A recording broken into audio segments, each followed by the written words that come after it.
ఈరోజు రాష్ట్రంలో ప్రజలకి ఏ సమయంలో ఎప్పుడు ఏ ఇబ్బంది వచ్చినా ఏ కష్టం వచ్చినా మేమున్నాము అనే ధైర్యం చెప్పిన ఏకైక పార్టీ తెలుగుదేశం పార్టీ.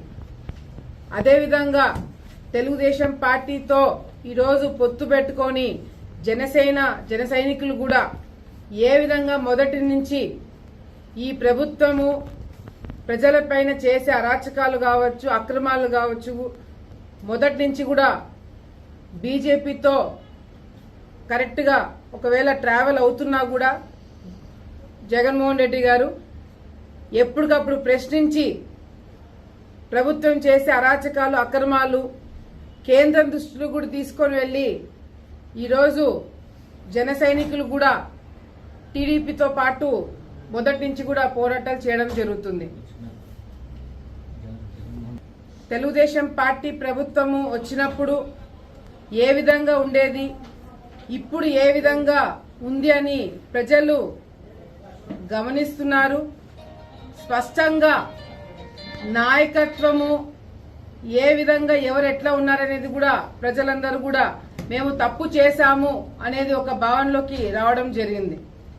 ఈరోజు మనందరికి కూడా తెలుసు, లోకేష్ అన్న గారు గతంలో పాదయాత్ర, యువగలం పేరు మీద పాదయాత్రతో ప్రతి ఒక్క నియోజకవర్గం, ప్రతి ఒక్క జిల్లా తిరగడం జరిగింది.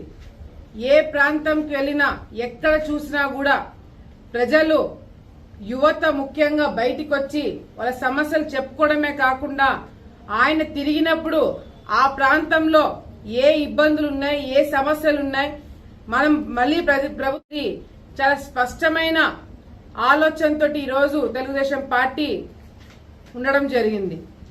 ఇప్పుడు యువగలం జరుగుతున్నప్పుడే చంద్రబాబు నాయుడు గారి మీద అక్రమంగా కేసులు పెట్టి ఆయన్ని జైల్లో పెట్టి ఇబ్బందులు గురి చేసినప్పుడు పాదయాత్ర మరి విశాఖపట్నంలో జరుగుతున్నప్పుడు పాదయాత్ర అక్కడతో ఆపేసి ఢిల్లీకి వెళ్లి కేంద్రం పైన ఒత్తిడి పెట్టి రాష్ట్రంలో జరుగుతున్న అక్రమాలు, అన్యాయాలు ఏ విధంగా చేస్తున్నారనేది కూడా స్పష్టంగా కేంద్రం కూడా వాళ్ళ దృష్టికి తీసుకెళ్లడం జరిగింది. ఆ పోరాటం భాగంలోనే మధ్యలో ఆపేయడం జరిగింది. మళ్ళీ తిరిగి వచ్చిన తర్వాత చంద్రబాబు నాయుడు గారికి బెయిల్ వచ్చిన తర్వాత దాన్ని కంటిన్యూ చేయడం జరిగింది.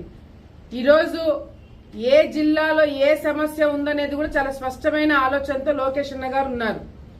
అంతేకాకుండా చంద్రబాబు నాయుడు గారు సూపర్ 6 పథకాలు ఏవైతే ఉన్నాయో అది చాలా బలంగా ప్రజల్లోకి తీసుకెళ్లాలని ఒక నిర్ణయంతో కొత్త కార్యక్రమంకి ఈరోజు స్టార్ట్ చేయడం జరుగుతుంది. శంకారావం అనే కార్యక్రమము ఈరోజు మొదలుపెట్టి దాదాపుగా 40-50 రోజులు ఈ కార్యక్రమం జరుగుతుంది. ప్రతి ఒక్క నియోజకవర్గంలో దాదాపుగా 120 నియోజకవర్గాల్లో ఈ ప్రోగ్రాం కండక్ట్ చేయడం జరుగుతుంది. కార్యకర్తలతో, ఇన్ఫ్లుయెన్సర్స్ తో, ఓటర్లని ప్రభావితం చేసే వ్యక్తులతో వీళ్ళందరితో కూడా ఒక ఇంటరాక్షన్ సెషన్స్ ప్రతి ఒక్క నియోజకవర్గంలో చేయడానికి లోకేష్ అన్న గారు నిర్ణయం తీసుకోవడం జరిగింది. మరి ముఖ్యంగా ఏ ప్రాంతాల్లో అయితే లోకేష్ అన్న గారు పాదయాత్ర చేయలేకపోయినారో ఆ ప్రాంతాల నుంచి, అంటే శ్రీకాకుళం నుంచి కూడా మొదలు పెట్టడం జరుగుతుంది. అక్కడి నుంచి కూడా ప్రతి ఒక్క నియోజకవర్గంలో చేయడానికి వీలవుతే అన్ని నియోజకవర్గాలు కూడా తిరుగుతారు. లేదంటే దాదాపుగా 120 నియోజకవర్గాలకు ప్లాన్ చేసుకుని ఈ శంకారావం కార్యక్రమం ద్వారా యువతకి దగ్గర కావడమే కాకుండా నియోజకవర్గాల్లో ఉన్న సమస్యలతో కాకుండా ఈ ప్రాంత ప్రజలు, కార్యకర్తలు ముఖ్యంగా తప్పుడు కేసులు వేయించుకొని ఎవరైతే ఇబ్బందులు పడినారో వాళ్ళందరినీ కూడా కలవడం జరుగుతుంది.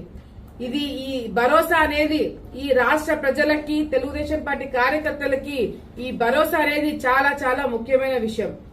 ఎందుకంటే ఈ రాష్ట్రం ఇప్పటికే అప్పుల పాలైంది. ఈ రాష్ట్రం ఇప్పటికే వెనకబడిపోయింది.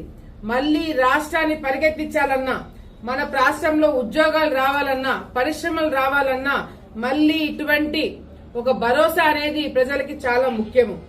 ఈరోజు లోకేష్ అన్న గారు ఎన్ని ఇబ్బందులు పన్నారో, ఎన్ని కష్టాలు పన్నారో, ఎంతమంది ఆయన గురించి ఎన్ని మాట్లాడినా కూడా పాదయాత్ర ఎక్కడ కూడా ఆపలేదు. ఆపనని చెప్పి పోలీసులను అడ్డు పెట్టుకుని ఎన్నో దౌర్జన్యాలు చేసినారు, తప్పుడు కేసులు పెట్టినారు. అంతేకాకుండా చంద్రబాబు నాయుడు గారిని అరెస్ట్ చేసిన తర్వాత కూడా ఆయన చూడడానికి వెళ్ళడానికి వీల్లేదని చెప్పి లోకేష్ అన్న గారిని అడ్డుకోవడం జరిగింది. ఇట్లా ఎన్నో కార్యక్రమాలు, ఎన్నో ఇబ్బందులు తెలుగుదేశం పార్టీలో ఉన్న నాయకులు కావచ్చు, కార్యకర్తలు కావచ్చు, అందరూ కూడా ఫేస్ అయినారు.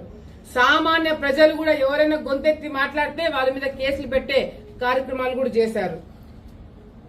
ఇప్పుడు ప్రభుత్వము ఏ పరిస్థితులలో ఉంది అంటే యాత్ర 2 మూవీని ఏ విధంగా, ఆ సినిమాని ఏ విధంగా హిట్ చేయాలా, ఆ సినిమా ఏ విధంగా అందరూ చూడాలనే దాని మీద పెట్టే దృష్టి ప్రజల మీద పెట్టలేకపోయినారు, ప్రజా సమస్యల మీద పెట్టలేకపోయినారు. ఈరోజు ఆలగడ్డ ప్రాంతంలో కూడా తాగునీటి సమస్య చాలా తీవ్రంగా ఉండబోతుంది. దాని గురించి చర్యలు ఉండవు, దాని గురించి చర్చలు ఉండవు, దాని గురించి అది ఇంకా చాలా ఉన్నాయి. ముఖ్యంగా రాయలసీమ ప్రాంతంలో యువతకి ఉద్యోగాలు రావాలన్నా, యువత తప్పుదావ పట్టకుండా ముందుకు వెళ్లాలన్నా మళ్లీ చంద్రబాబు నాయుడు గారు ముఖ్యమంత్రి కావాలి. లోకేష్ అన్న గారి నాయకత్వంలో యువత అందరూ కూడా బాగుపడాలంటే మళ్లీ తెలుగుదేశం పార్టీకి అందరూ ఓటు వేయాలని చెప్పి కూడా మేమందరం కూడా కోరుకుంటున్నాం. ఈ శంకరామం కార్యక్రమం ద్వారా కార్యకర్తలు, ప్రజలు లోకేష్ అన్న గారికి మరింత దగ్గరయ్యి సమస్యలు చెప్పుకోవడమే కాకుండా ఈ ప్రాంతంలో ఉద్యోగాలు రావాలంటే ఏం చేయాలనేది కూడా స్పష్టంగా లోకేష్ అన్న గారు చెప్పడం జరుగుతుంది. నేను గతంలోనే చెప్పిన, ఈ ప్రాంతంలో ఉద్యోగాలు రావడానికి నేను ఆల్రెడీ చంద్రబాబు నాయుడు గారితో మాట్లాడడం జరిగింది. ఇక్కడ ఫ్యాక్టరీలు పెట్టిస్తామని ఆయన మాకు హామీ ఇవ్వడం జరిగింది. కానీ కొంతమంది నీచులు, కొంతమంది నికృష్టులు ఎవరైతే దాన్ని తప్పుడుగా ప్రచారం చేస్తున్నారో వాళ్ళకి సమాధానం రేపొద్దున లోకేష్ అన్న గారి నోట్తోనే ఆలగడ్డలో ఫ్యాక్టరీలు పెట్టబోతున్నామని చెప్పి ఆయన నోట్తోనే చెప్పించడం జరుగుతుంది. ఈ రోజు మనకి పిల్లలకి ఉద్యోగాలు రావాలా, పిల్లలు బ్రహ్మాండంగా చదువుకోవాలా, రైతులు బాగుపడాలా అనే ఆలోచనలో మేమున్నాం.